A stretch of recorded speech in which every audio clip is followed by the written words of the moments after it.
Boa noite, Brasil! Boa noite, pessoal! Boa noite, meus amigões e minhas amigõezonas que vieram aqui para me prestigiar. Vamos começar juntos essa semana e que essa semana seja cheia de realizações para todos nós, sempre com muita alegria. E no vídeo de hoje, gente, vamos falar de famosos sendo jantados. Sabe aqueles famosos, gente, que falaram o que quiseram, depois tomaram uma encoxada bruta, aquela encoxada bonita? É daquele tipo de vídeo que a gente adora. Eu queria pedir pra você deixar o seu likezão e, por favor, hypem o vídeo. Vocês não estão hypando, minha gente. Pelo amor de Deus, por que vocês não hypam, velho? Aparece ali, ó, só hypar, acabou. Tô esperando, hein? Bom, minha gente, vocês lembram daquele caso da Clara Castanho, né? A Clara Castanho teve um bebezinho ali, resolveu doar o bebê assim que nasceu, tinha mantido em sigilo, porque supostamente ela tinha sofrido um abuso. Todo mundo sabe dessa história, né? Não vamos cavucar essa história de novo, que eu penso uma coisa sobre essa história completamente diferente de todo mundo. Que eu acho que pensar ainda no Brasil ainda é permitido por lei, né? Mas aí, minha gente, quem deu com a língua nos dentes na época foi o Léo Dias e Antônia Fontinelli. Os dois eram melhores amigos. Léo Dias, inclusive, tinha batizado o filho da Antônia Fontinelli. Era padrinho do menino. Os dois viviam, ó, se lambendo em público. Eles se amavam, minha gente. Era uma amizade, cuti-cuti, coisa linda, né? Mas, minha gente, depois disso, tudo acabou. Porque a Antônia acabou segurando o B.O. sozinha e o Léo Dias tirou o time de campo. A Antônia foi condenada, minha gente. Vai ter que pagar uma fortuna por conta disso. Enquanto isso, o Léo Dias, que descobriu a fofoca e que saiu com a fofoca, não aconteceu nada com ele. Bom, minha gente, mas passou o tempo, os dois se tornaram arquirrivais. E o Léo Dias, esses dias, resolveu detonar a Antônia Fontinelli no programa, chamando ela de defunto, falando que não iriam nem chutar defunto velho. Minha gente, a Antônia Fontinelli viu aquilo, sabe? O Léo Dias falando, ô Cariúcha! Ô Cariúcha! Hoje a gente vai falar da Antônia Fontinelli, que tá foragida do Brasil. Ela se mudou pro Brasil. Meu amor, ela não está mais aqui, Cariúcha. Eis que a Antônia Fontinelli viu isso lá nos Estados Unidos, gravou um vídeo e trouxe muito entretenimento para todos nós. Olha só isso aí. O teu problema é o tu é egóico num grau, cara. Tu é egóico num grau. Tu é irresponsável num grau. Só que assim, tu já se meteu com a Anitta. Tu já... Se eu der os nomes aqui das pessoas que morrem de medo, que tu faz o tipo de, ó, e aconteceu isso, eu conto ou você conta? Eu queria ver um dia tu me ligar pra dizer, ou tu conta ou eu conto. Que tu ia ver o que ia te acontecer. Entendeu? Tá achando que eu sou essas pessoas que vivem sob o medo de tu destruir a vida delas. Eu não vivo, tá? E esta safada que tá aí fazendo fofoca junto contigo, tá na minha lista também, tá? Defunto é o... Tu me respeita. Defunto quem vai virar é você qualquer hora, depois de ficar entrando em motel e se drogando por dias e dias, tá? Fiquem quietos. Vocês não têm histórico. Vocês não têm capilaridade. Vamos falar bonito pra mexer comigo. O buraco aqui é bem mais embaixo. Não tem negócio de levantar defunto, não. Vocês sabem o que está acontecendo nesse exato momento? As pessoas estão me dando razão de uma luta que não é de hoje, de uma luta que eu venho abrindo os olhos da sociedade para com essa gente que não quer trabalhar, que fica fazendo contravenção online, que fica enriquecendo em cima da desgraça alheia, do sangue dos vulneráveis. E você, senhor Léo Dias, é um, porque o seu portal é sustentado também por uma Beth, né? Ah, tá no SBT. Acha que é amor que as filhas do Silvio Santos têm por você? Não, elas estão desesperadas por audiência. Então elas aceitam tu ir trabalhar drogado, elas aceitam qualquer merda. Só que eu não preciso de você para caralho nenhuma. Eu nunca precisei. E não vou me calar. Minha gente, ela almoçou, jantou, Léo Dias. Eu, hein? Essa eu gostei. Bom, mas os dois estão no mesmo balaio, né? Tem nem que a gente falar, tomar partido de um do outro, estão no mesmo balaio, não é verdade? Eu quero é que se lasquem. Bom, minha gente, todo mundo tá acompanhando a censura que estão tentando fazer contra o humorista Léo Lins. O Léo Lins é um comediante de piadas pesadas, ácidas e muitas vezes, minha gente, piadas bem desconfortáveis. Porém, para quem já assistiu algum show do Léo Lins, sabe que ele chama essas pessoas no palco, essas minorias das quais ele zoa, e essas pessoas querem ser zoadas por ele. Quem já viu o show dele sabe mais ou menos como que é, né, minha gente? Bom, de fato ele pode fazer piada pesada, de fato, se alguém se ofender com alguma das suas piadas, pode procurar a justiça. O que não pode é o Estado querer dizer o que a gente pode ou não pode falar, pois o direito à liberdade de expressão é previsto na Constituição Federal, Constituição que vem sendo rasgada, mas se a gente se calar e deixar que isso tudo aconteça, daqui uns dias vamos estar amordaçados pior do que na época do regime militar, não é verdade, minha gente? Então a gente tem que tomar muito cuidado com o que está acontecendo no Brasil. O Danilo Gentili, minha gente, é um dos caras que eu queria ser amigo, sabia? Porque ele defende os seus amigos com unhas e dentes. Vocês viram no caso Juliana. Juliana apunhalou ele pelas costas e ele provou com uma série de vídeos o quanto ele foi amigo dela e foi até as últimas consequências para ajudar a Juliana. Mesmo assim a traíra, ó, veio nas costas dele, ó, deu uma apunhalada nele, né? Eu falei assim, caramba, mano. Ô Danilo, aconteceu debaixo do seu nariz e você não fez nada. Eu tenho que ser branca, rica, eu tenho que ser o quê para você me defender? A sua comoção é seletiva? Como é que é?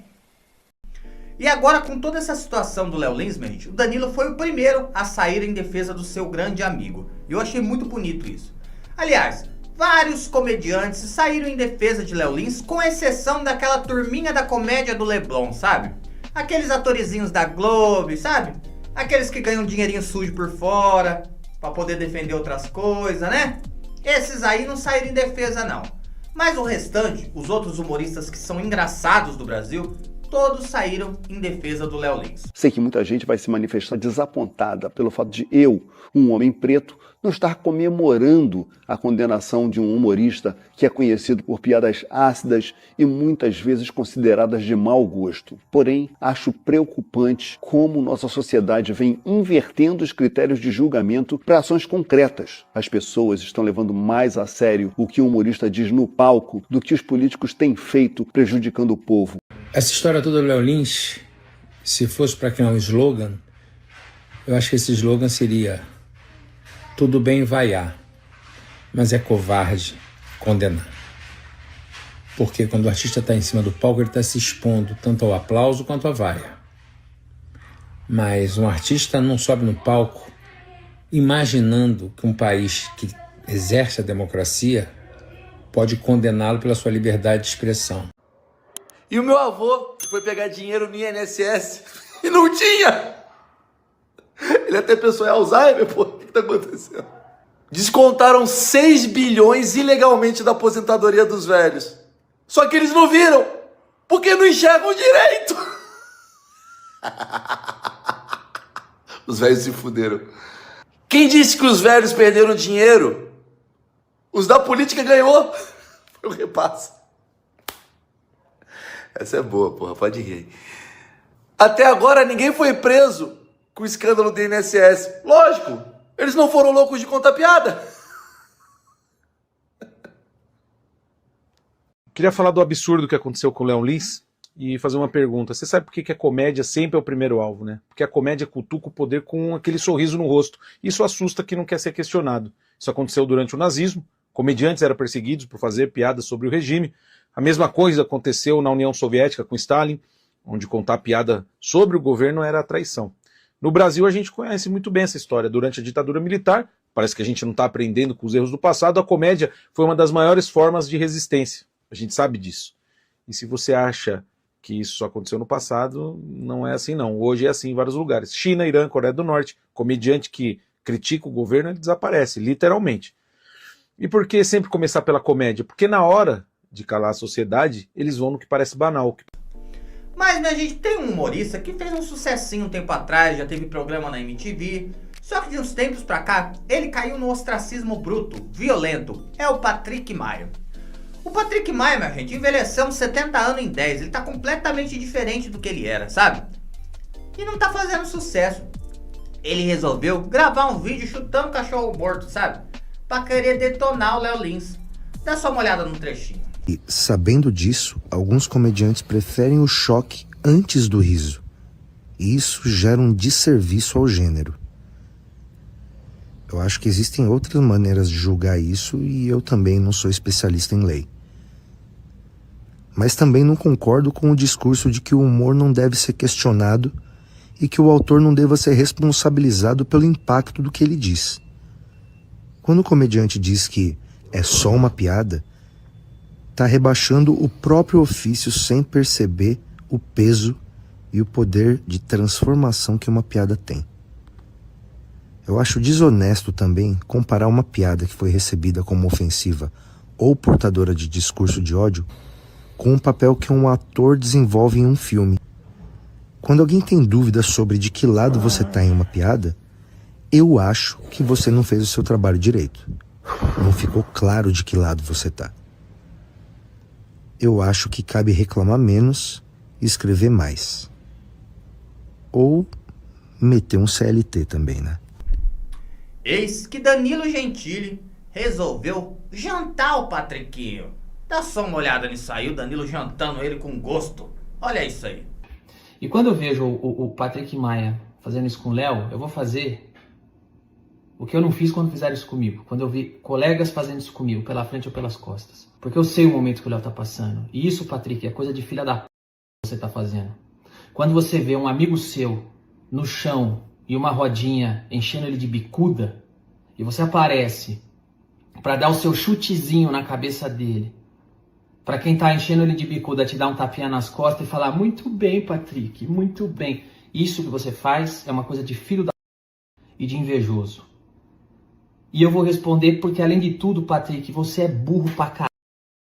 Você fala uma porrada de burrice no teu vídeo. Então vocês podem ver o vídeo do Patrick na íntegra. Vou tentar pegar alguns exemplos aqui. Rafinha Bastos. Rafinha Bastos uma vez fez uma piada com tema considerado proibido, se fudeu. Todo mundo falou disso, repercutiu e repercute até hoje. Agora o Rafinha Bastos tem uma carreira internacional, você não vê isso repercutir. A culpa é do Rafinha ou é do jornalista que você tá tentando agradar com esse seu vídeo de merda? Fala de mim. Eu vou e faço uma piada, faço outra piada, os caras tiram de contexto, eu pego a piada que eu faço e joga em contexto de discriminação e repercute, e aí eu sou condenado à prisão, eu tomo, o pessoal pede minha cabeça, pede pra me demitir, repercute em tudo que é lugar. Aí eu faço um filme, ganho uma porrada de prêmio internacional, não saiu uma notícia sobre isso. Aí eu faço um programa, que é um dos mais vistos do mundo na internet, não sai uma notícia decente sobre isso, ninguém repercute. Agora, quando eu faço uma piada, nossa, aí olha o que o Danilo tá fazendo. A culpa é minha ou é do jornalista que você tá tentando agradar com esse seu vídeo de merda? É o que eu falo, minha gente. Quem tem um Danilo Gentili de amigo, olha, tá bem feito na vida, viu? Porque esse defende os seus como poucos. Eu vi uma entrevista que o Danilo disse que o pai dele ajudava todo mundo e terminou doente numa cama sem ajuda de ninguém. Capaz de acontecer isso com ele, né? Infelizmente ele não aprendeu com os erros do pai dele. Mas, minha gente, ninguém tem que se culpar por ser uma boa pessoa, não é verdade? Agora essa Austrália que tem em volta, esse povo ceboso, que suga as energias da gente quando precisa, quando a gente precisa vaza, eu creio que vai ter um castigo pra essa gente um dia. Talvez não aqui na Terra, meu amigo. Mas eu acredito no que vai acontecer depois disso aqui. Viu? Mas eu gostei do que o Danilo falou pra esse Patriquinho aí. Ele tá querendo pagar pedágio pra lacração agora, sabe? Pra turminha lá dos lacradores do Leblon. Ceboso. Minha gente, existia um programa na televisão que foi revolucionário no humor, que era o Pânico na TV e depois o Pânico na Band, né? Eu creio que se fosse hoje estariam todos presos nessa nossa nova democracia. Mas antigamente eles podiam falar o que queriam, brincar, zoar políticos, porque isso ainda não era crime na Brazuela. Hoje praticamente é, não é verdade, minha gente? Mas entre todos os humoristas, um deles se destacava, que era o Eduardo Sterblit. O Eduardo Sterblit, minha gente, praticamente vendeu a sua alma pra Globo. Ele foi pra Globo e virou feminista, militante, agora diz que não sabe se é homem, se não é, sabe? Virou um cara completamente sem graça, que não consegue fazer mais ninguém dar risada. Virou um cara patético, pra ser sincero, né? Eu não tenho 100% de certeza que eu sou hétero. Tenho quase certeza. Não, porque eu nunca experimentei coisas diferentes disso. Então eu não consigo te dar certeza absoluta, eu te dou quase certeza. Posso apostar até com você. Eu sou. Mas eu não tenho essa certeza absoluta. Eu tenho um pensamento muito livre em relação ao que pode ser de mim. Eu não sei, eu não tenho certeza ainda do que eu sou. Mas todo mundo lá no Pânico é unânime em dizer que o Edu era um excelente ator, mas uma péssima pessoa. E que ele tem uma péssima reputação, principalmente a reputação de puxa-tapete, de ser desleal com as pessoas. E dessa vez, quem resolveu dar uma jantada no Edu, sabe quem foi, minha gente? O humorista Paulinho Serra, que fez muitos anos o Comédia MTV e também participou durante uns anos do Pânico na Band. Dá só uma olhada nisso aí. O Eduardo Sterblich, na minha opinião, ele é muito talentoso. Caralho, é um dos melhores atores que eu conheci, que eu trabalhei. Eu divirjo dele em opiniões, mas isso, cara, as pessoas têm que saber admirar o artista e desconsiderar o que ele pensa, o CPF dele pensa. É. Eu acho que eu sou inimigo, assim, não falo com ele. Mentiroso compulsivo. É um ótimo ator, péssima pessoa. Passou a mão na barriga da minha mulher, falou, cara, tira essa porra, cara, vai gastar dinheiro com criança. É mesmo, é doido assim. Opa, bicho. Mentiroso. Quando eu conheci ele falou que dublava o Harry Potter. Aí vazou o vídeo do Psicopata da Mentira, cara. É muito mentiroso. O pessoal do Pânico também não gosta dele. É isso que eu ia falar. Porque, por exemplo, ele é muito mentiroso. Embora ele fosse muito talentoso, e ele, pô, irmão, na minha opinião, ele era um dos caras que mais me fazia rir. Aí ele foi naquele episódio do Jô, que ele bebeu pra caramba. Eu ri pra caramba naquele episódio dele no Jô. Mas você sentiu que ali foi uma performance, né? De ator. Você viu verdade ali, falando ali com o Jô? Você via o Edu ou viu uma performance de um cara engraçado pra caralho? Eu vi ele não tinha sinceridade, ele não tem sinceridade. Ele não tem sinceridade. Ali foi um número. Cara embriagado mesmo. Não, mesmo se tivesse, mas foi um número. Não, mas não tem verdade ali. Na minha pouca experiência de ator, eu percebi. Não tem verdade. E aí ele é um cara difícil com a verdade. E aí ele sai de lá, mas parece que o Emílio, ok, o Zuckerman, ok. Mas o Bola, parceiro, não pode ver o cara. O Bola... Enfim, eu sei da porra toda, mas nem que vou dar luz pra esse filho da puta, não. Deixa eu passar. Porque é um cara que, assim, eu sei separar, sabe? É um ótimo ator, mas me fez muito mal. Ele foi muito interesseiro. Colou em mim pra se dar bem, pra, sabe, passar a perna. É isso, cara. É um cara que às vezes a gente tem pessoas que passam na nossa vida o tempo todo querendo fazer isso. E você falou... Alpinista social, tem um montão. E você falou uma coisa que, tipo, no velório eu sou uma pessoa, com a minha família eu sou outra pessoa, no almoço e negócio eu sou outra pessoa. Ele era uma pessoa no Pânico. Quando ele foi pra emissora de televisão, ele é uma pessoa completamente diferente, assim. Parece que ele se achou ali, ou ali ele também é um personagem. Eu fiquei assim, cara, meu irmão, não é o mesmo cara. Eu falei, não é o mesmo cara. Esse tem dificuldade com a verdade, infelizmente. Mas eu também não tô aqui pra ensinar a vida de ninguém, não. Vamos seguir. Agora, sabe qual foi a nossa treta maior? Foi quando eu cheguei pra ele como amigo e falei assim, Edu, você é bom pra caralho, cara. Você é super talentoso, mano. Mas para de mentir, todo mundo percebe que tu mente, fica chato. Então muito... eu não minto. Falei que não mente, cara. Tu falou que foi assaltado em Jacarepaguá. A gente perguntou, tá onde? Tô na 35, a 35 em Bangu, cara. Como é que tu não mente, cara? Vocês são maus. Vocês são maus. Minha gente, vocês conhecem a filósofa Márcia Tiburi? Ela também já foi candidata a governadora do estado do Rio de Janeiro pelo PT, minha gente. A Márcia Tiburi é uma filósofa que anda falando umas coisas muito loucas aí, não sei se anda queimando um estragado, mas só fala merda, né, minha gente? Há um tempo atrás, ela fez um vídeo dizendo que ela apoiava o assalto e que ela via toda uma lógica no assalto. Vocês lembram disso, né, minha gente? Eu não sou a favor do assalto. Você é a favor do assalto? Não, eu penso assim, tem uma lógica no assalto. Uma lógica no assalto. Eu não tenho uma coisa que eu preciso, eu fui contaminado pelo capitalismo, ou assim, eu tô... Começa a pensar do ponto de vista da inversão. Então, eu não vou falar em termos do que eu sou a favor, porque assim, tem muitas coisas que são muito absurdas. Se você vai olhar a lógica interna do processo, você vai dizer, sabe que isso seria justo dentro de um contexto tão injusto? Muitas violências são justas num contexto muito injusto. Fato é que um cara que não tinha visto esse vídeo nessa época, acabou vendo agora, que é o Felipe Campos. E ele resolveu detonar e jantar a Márcia Tribufu ao vivo no programa dele. Dá só uma olhada nisso aí. Ela vai pro canal de televisão e ela fala que ela é a favor ao assalto, é isso? Só vou te dizer uma coisa, meu amor. Um ciclista, né, aqui no Itaim, ele simplesmente em 6 segundos ele foi morto, querida, tá? Por tentarem levar o celular dele, pegaram o celular dele e deram um tiro nele. Olha só o que você é a favor. Você não tem vergonha na sua cara? Eu acho engraçado que as pessoas elas vão pra televisão e a cara nem arde pra falar um negócio como esse. As pessoas tinham que ter vergonha na fuça. Tem um pouco de vergonha, porque eu sou filósofa e eu gosto de colocar as pessoas pra pensarem. Que pensar o quê? Que pensar o quê? Eu sou a favor do assalto. Tomara que entre na minha casa pra assaltar, que vai tomar um tiro no meio do rabo. Você vai ver só o que vai acontecer, entendeu? Sabe? Que história é essa? Porque eu sou a favor do assalto? Você tá louca? As pessoas estão loucas, Thiago. Onde já se viu uma pessoa vai num programa de televisão, uma filósofa falar que ela é a favor do assalto? Que ela está a favor do assalto? Isso me leva a pensar em outros lugares, pequenos lugares. Que lugar? Lugar de assaltante é no meu ovo, sabe? Que mulher louca, que mulher louca. Bom, minha gente, como todo castigo pra militante é pouco, a Márcia não mora mais no Brasil, não. Se mudou pra Europa. Sabe por quê? Porque a casa dela foi assaltada em 2019. Ai, assaltante, nesse caso eu te apoio, viu? Eu apoio você.